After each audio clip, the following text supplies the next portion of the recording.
Good day, everyone. God bless you. Welcome to my channel. I want every one of us to pay attention to what we are going to study today because this has been very popular, especially in churches. Many people said, David was a man after God's heart, and then people have been trying to figure out why is David a man after God's heart, even after so many mistakes or so many sins committed by David. And some people have explained it to be, especially those in religion, that because David often confesses his sin, always dance for God, always asks God to forgive him whenever he commits sin. That is why he's called a man after God's heart. No. I tell us before that we have three dispensations that has existed. One, the friend of Jesus. Second, the bride of Christ, which we are. And after us will be people that are called. So David belonged to that category, friend of Jesus, who will do what Jesus will do. David did what God would have done if God is alive here on earth. He acted out the heart of God. That's why he is called a man after God's heart. There was a time David was away, for something, and before he came back, some enemy have broken into his camp and then steal away everything, carrying his wife and children and the wife of all his soldier. David didn't pain David, and David cried. And David inquired from the Lord, shall I go? Shall I overtake? Will I recover? And the Lord said, go. But there's another thing that happened. All the men that David selected, about 400 men to go, they reached a water. So they said, God give him instruction that those that are fainting should stay back.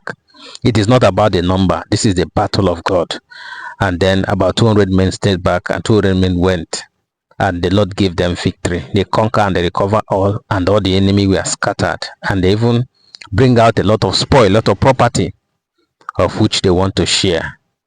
But this is where the problem is. Now look at what the Bible says. 1 Samuel chapter 30. I'm reading from verse 22.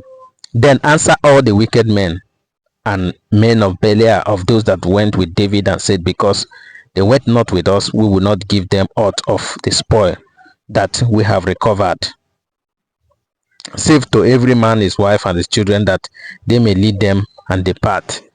You see, Bible first tagged them wicked because they were selfish. They didn't think about all that. They think only about themselves. That's what we discussed the other time about wickedness. So these people, they were not friend of Jesus. They were ordinary people who don't have the mind of God. They say that because the people were fainting, they did not go with them. They are not going to give them anything. But look at what David did. Then David said, ye shall not do so, my brethren, with that which the Lord had given us, who had preserved us and delivered the company that came against us into our hand. David recognized that the battle was not because of their prowess in military. It's because of God who fought and gave them victory. David recognized that, and he appreciated that a lot. But there's another thing that David did. And then he said, you shall not do so, complain against unto us, for we will hearken unto you in this matter.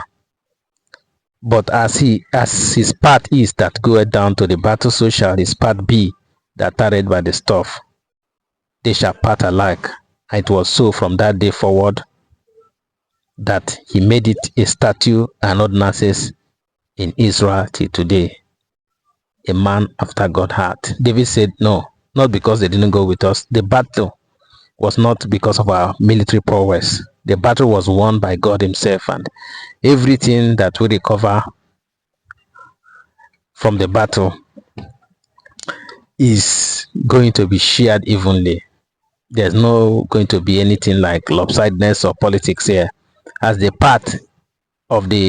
portion of the person that go into the war is, so shall the portion of them that did not go. He did not only do that, he make it a statute. That means as a king, he has the right to enact a law. He enacted it as a law in Israel today. If you go to Israel, if the farmer in Israel is using the same quality of vehicle as the one that is called prime minister or any government appointee, that's how it is in Israel today. That's what we call a man after God's heart. When I look around today, I see those who are parading themselves as masters in religion, those who say they are general overseer or general superintendent. They are not a friend of Jesus. They bring their friend to Lucifer. And that's why you could see the lopsidedness, you could see the politics, you could see the cheating. Everything that is in the church is made available only for them, for their own refreshment, for their own glorification. They don't care about the poor. They don't care about even the members that are struggling with them. It is only for them. This has never been the way of God. So this thing that David did made him a man after God's heart. I want you to know this. There's another place also in the book of 2 Samuel chapter 23 verse 16. David was thirsty, and then the only place he can find water is a river where the army of the enemy was surrounded, and he said to his brave men, I need water. And then, as people who have military power, they go and then broke into the enemy camp and take the water. And David said, no, this thing is too serious. This thing could have cost this man life, and I'm not in position to take this glory. They pour the water out to God. David never treat himself exclusively. He never take anything to himself as, I'm the king, I am the only one that's supposed to have this thing. No, everything that is available should be shared to everybody that is available. That is the mind of God. That is the heart of God. That is why David is called a man after God's heart. You want to study this story, read 1 Samuel chapter 30. You can read from verse 1 to the end. 1 Samuel chapter 30 from verse 1 to the end. God bless you.